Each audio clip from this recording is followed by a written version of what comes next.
New Zealand কিভাবে শেষ করছে, কিভাবে শুরু করছে আমি জানি না, বাট আমরা যে অবস্থাতে আছি খুব একটা খারাপ অবস্থাতে এখন নেই।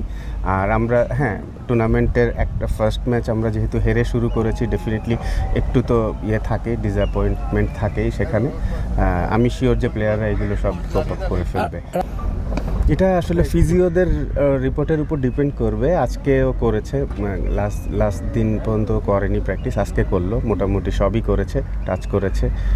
এখন অবস্থাটা এখনও জানায়নি ফিজিওরা, ওরা জানাবে খুব সম্ভবত আজকে আফটার প্র্যাকটিস আর কি।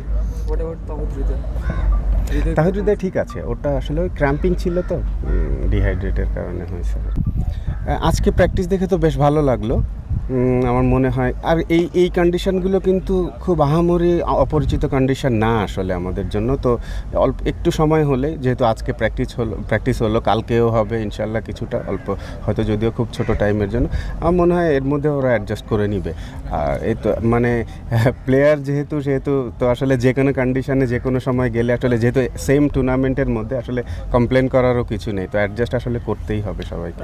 আর নিউজিল্যান্ডের অবস্থা যেটা, নিউজিল্যান্ড ভালো অবস্থাতে, অবশ্যই নিউজিল্যান্ড ওয়ানডে ক্রিকেট, ইনফ্যাক্ট সব রকম ক্রিকেটেই ওরা বেশ ভালো খেলছে। সেখানে ওরা এখানে এসে আবার এর আগে সিরিজ জিতেছে, সবই ঠিক আছে, বাট এটা আলাদা একটা টুর্নামেন্ট, তো এখানে আসলে ওইটা আমি টানতে চাই না।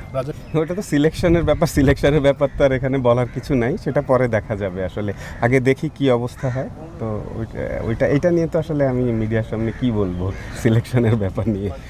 রাজা ভাই, আমরা যে উইকেটটা দেখেছিলাম যেখানে ব্যাটিং উইকেটটা হতে যাচ্ছে, পিচে কোনো ঘাস নেই, পাকিস্তানের উইকেট হয়ে থাকে, সেই ব্যাটার থেকে বাড়তি দায়িত্ব নিতে পারবে। টপ অর্ডার ব্যাটসম্যানরা রান করছে না, সৌম্য রানে নাই, শান্ত রান পাচ্ছেন না, মুশফিক রান করতে পারে না, একটু চ্যালেঞ্জিং হয়ে যাবে কিনা ব্যাটারদের জন্য?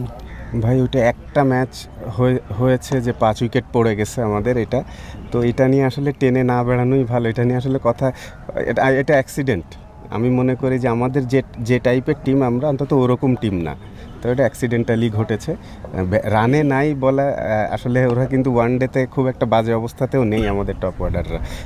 জাস্ট লাস্ট ম্যাচে একটু খারাপ হয়েছে, আদার দেন দ্যাট মানে সব কিছু ঠিক আছে। ইনশাল্লাহ নেক্সট ম্যাচ এরকম হবে না। আসলে মুশফিকের ফর্মটা একটু কনসার্নের বিষয় কিনা? মুশফিকের ফর্মটা কোনো কারণে একটু কনসার্নের বিষয় কিনা? মানে কেন কনসার্ন হবে? ও তো মানে এই একটা ম্যাচ খারাপ করছে, তাতে কি হবে? আসলে যে কারো হতে পারে।